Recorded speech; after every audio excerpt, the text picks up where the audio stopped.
Welcome back to Fascinating History. Today we journey into a dark reality, the Second World War.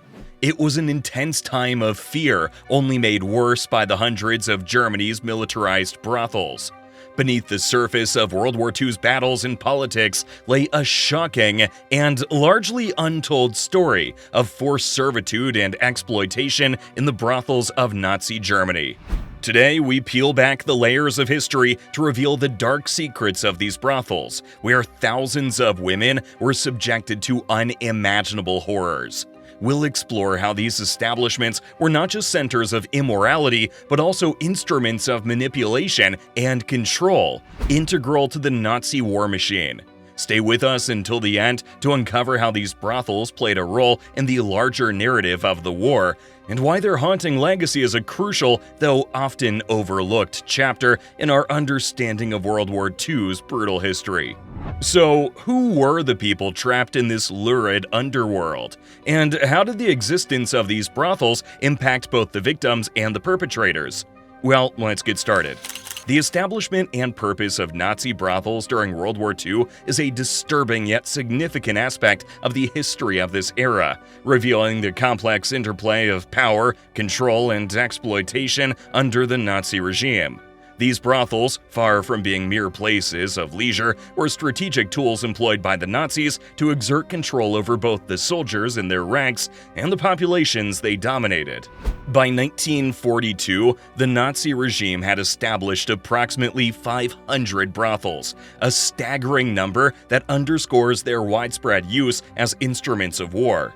These brothels were strategically located throughout occupied Europe, from the Western Front to the Eastern Territories. They were often set up in commandeered hotels and buildings, using existing infrastructure for rapid deployment. This widespread network of brothels signified the Nazis' intent to extend their influence and control beyond the battlefield and into the social and personal spheres. The primary motivation for these establishments was to maintain the morale and physical health of German soldiers. In a brutal and exhausting war environment, the brothels were seen as a means to provide a controlled outlet for the soldiers' sexual needs. However, the surface explanation belies a deeper, more insidious objective. The brothels were tools of manipulation meant to reward soldiers and keep them aligned with Nazi ideology. They also served as a method to prevent relationships between German soldiers and local women, which the Nazis feared could lead to fraternization and a dilution of their racial ideologies. The operation of these brothels was meticulous and strictly controlled.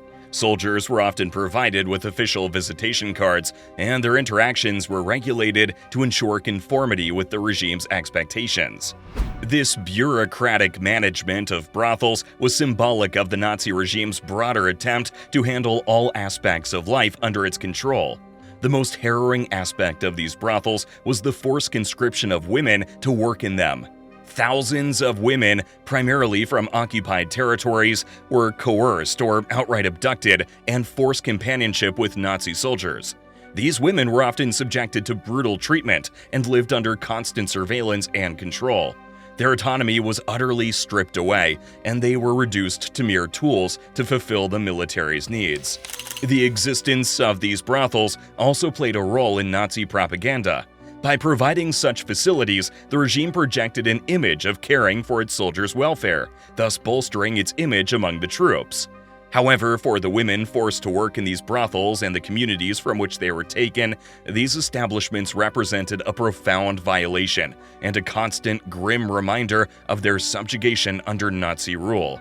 The legacy of these brothels is a testament to the cruelty and inhumanity of the Nazi regime.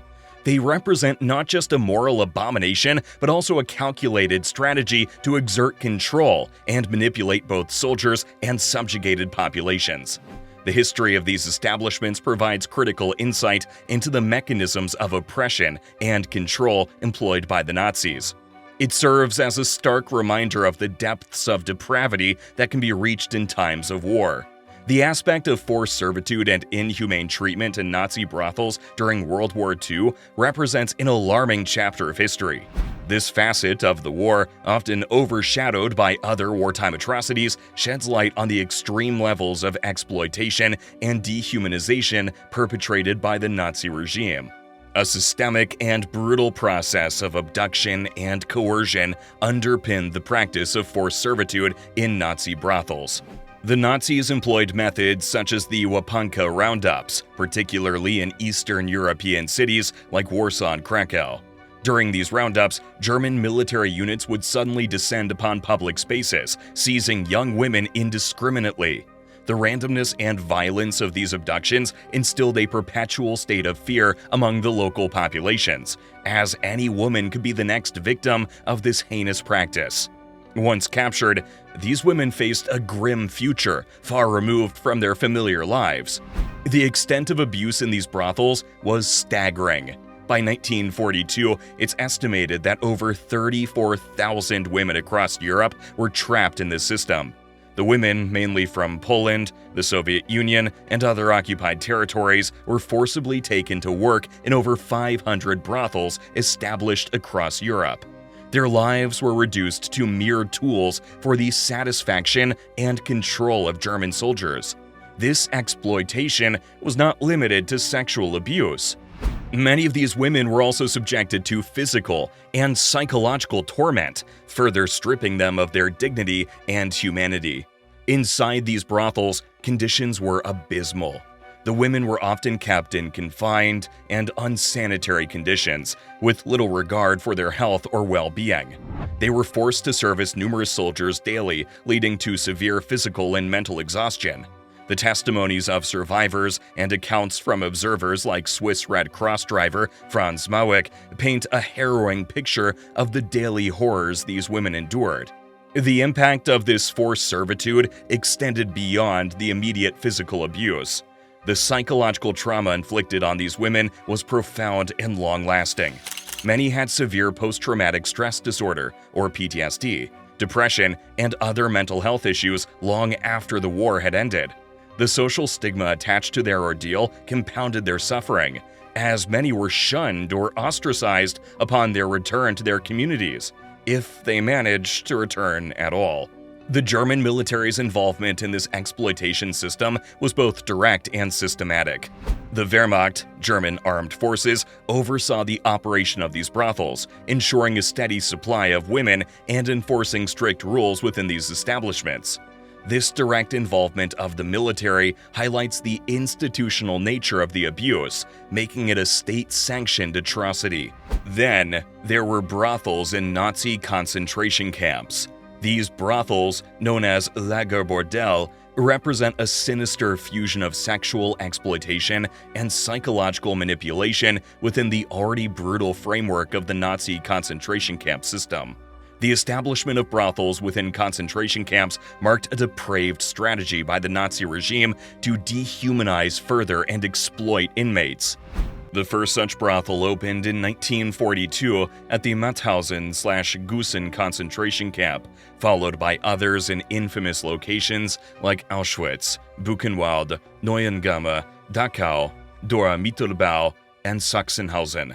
These facilities were not merely places of sexual exploitation, they served as tools for the Nazis to exert control and manipulate the camp hierarchy.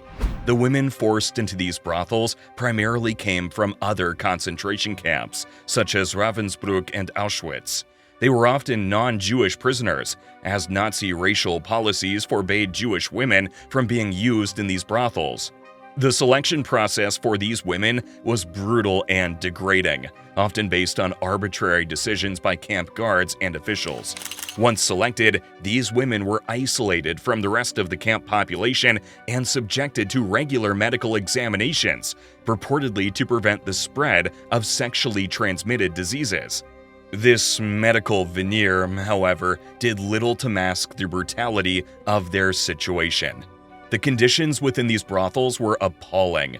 Barracks were converted into brothel facilities with individual rooms for the women, often surrounded by barbed wire.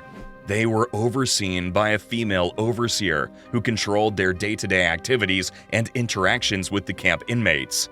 These women were forced to service the camp's VIPs and prisoner functionaries with the use of brothel coupons as a form of payment. Jewish male prisoners were explicitly excluded from these establishments, further enforcing the racial policies of the Nazi regime.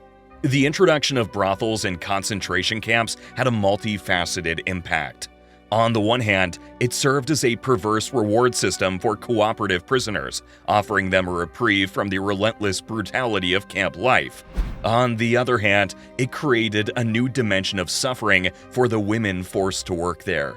Moreover, the presence of these brothels exacerbated tensions and resentments among the camp inmates, adding to the psychological torment already prevalent in the camps. One of the most disturbing aspects of these brothels was their use by Heinrich Himmler, one of the leading figures of the Nazi regime, as a tool for what he termed correction of homosexual prisoners. Himmler believed that compulsory visits to these brothels could change the sexual orientation of prisoners, marked with the pink triangle, a symbol used to identify homosexuals in their camps. This misguided and cruel policy further highlights the extent of Nazi attempts to control and manipulate every aspect of prisoners' identities. The legacy of these concentration camp brothels is a testament to the depths of moral depravity reached by the Nazi regime. The use of sexual exploitation as a tool for control and manipulation in these camps represents one of the many facets of the systemic dehumanization and cruelty that characterized the Holocaust. So, how do these harrowing tales reshape our understanding of human nature and morality, especially in times of conflict and oppression? Let us know down below. And, as always, see you in the next video.